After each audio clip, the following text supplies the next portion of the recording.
That's why I go back to those three words that I discovered, when you asked me to give an insight of my own life, which is, I don't know. And so that to me is also the beauty of the game. It's the paradox, right? Which is that we want to survive and therefore we want to know, which is really, I'm going to be okay, but we don't know that. But it's also what creates the magic that is life, which is the curiosity that it is to be here. Like even this conversation to me sits in the realm of fascination.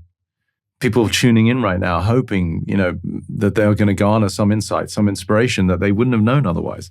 Like that's the exploration that it is to be human.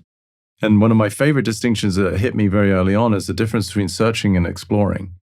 And what I recognize is that the ego's predominant energy is searching. Because so would you say seeking is around like the same energy?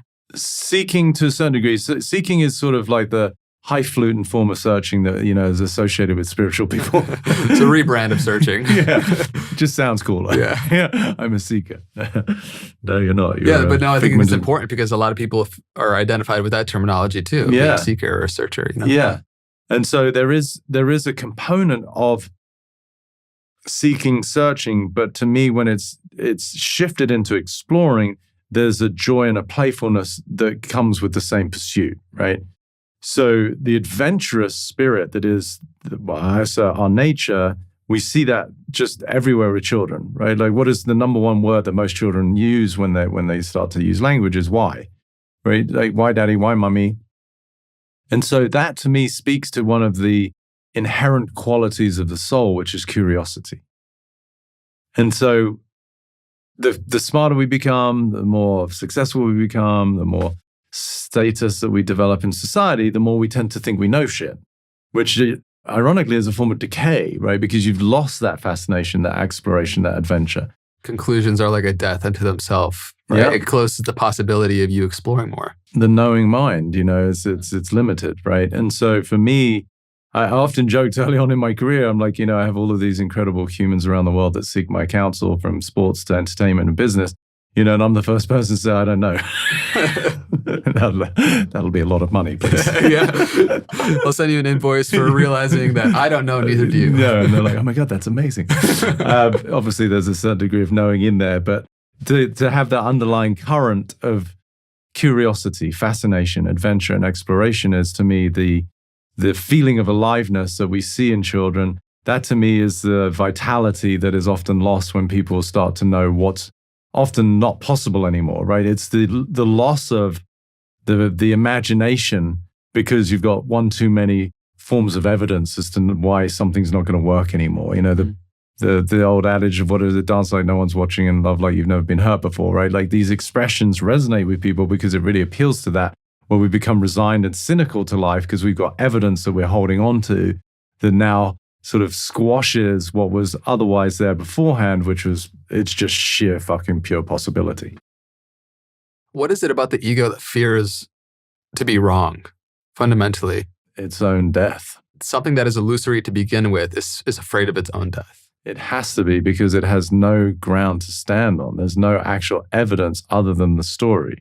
So that's why the self-righteousness is so pervasive, because that's the ammunition that sustains the illusion, right? If I can find evidence for the fact that I'm undesirable as a person in a city because I don't have a partner or because I don't get paid enough money, confirms the fact that I'm worthless, like we're going to seek the evidence to keep alive the illusion of ourselves because it's a pretense, it's made up.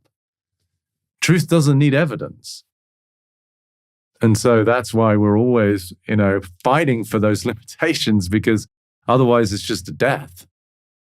For example, somebody who does, fundamentally believe they're undesirable. Yeah. Their actions are going to be commensurate with proving that in ways that we're not fully aware to, right? That's the blind spot. Yeah, that's where the compassion comes in. And like I being the perfect boyfriend in my story to this girl who loved me and adored me, she didn't need me to be anything. She loved me, right? I was in a relationship with my own identity, which is what most people have, most relationships don't work.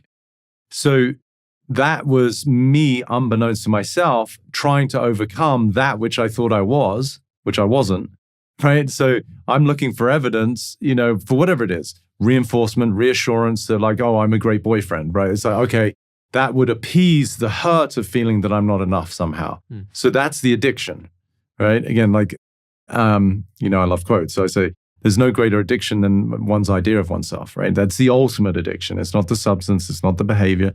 It's the feeling of inadequacy, insecurity, or scarcity. We're addicted to that because that's where we have become so familiar to ourselves, and then we have all the evidence to support it, for good or bad. Yeah.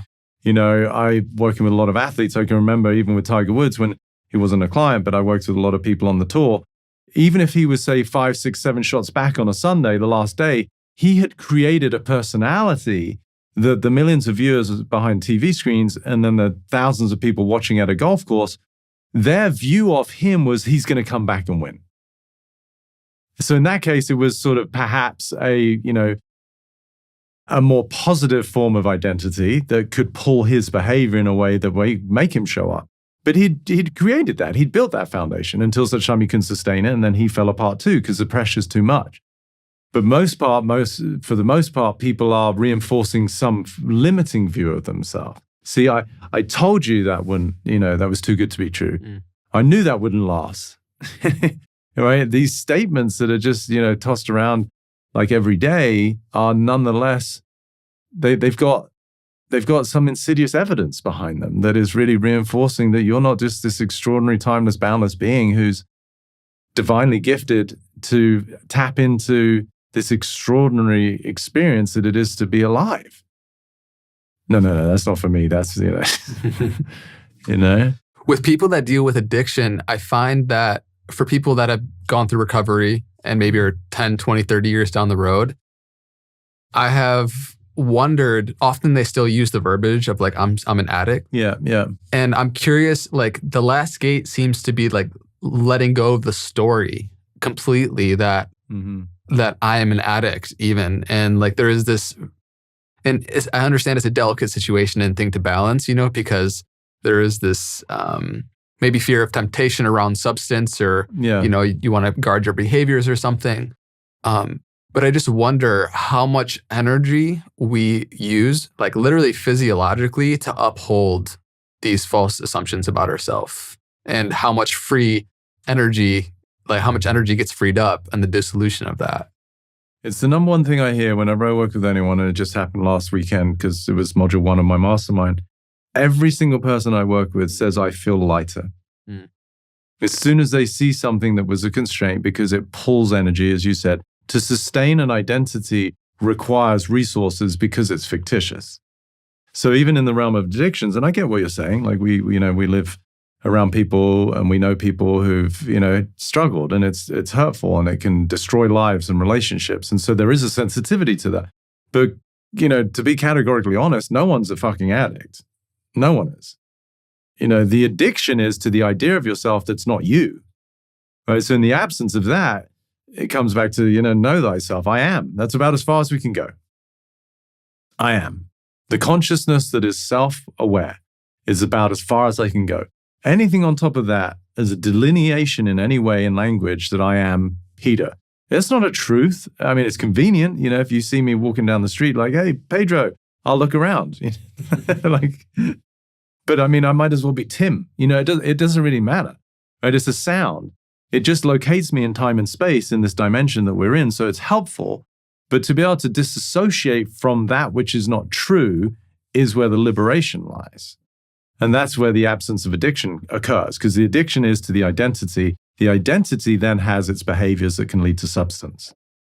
But if I just know that I am, and anything after that is not a truth, it's a story, convenient, helpful, may even be inspiring at levels, like I'm the greatest, like Muhammad Ali, the guy was like awesome, but none of it was true, but he fulfilled on that because he believed it to the degree that he was able to actually manifest it.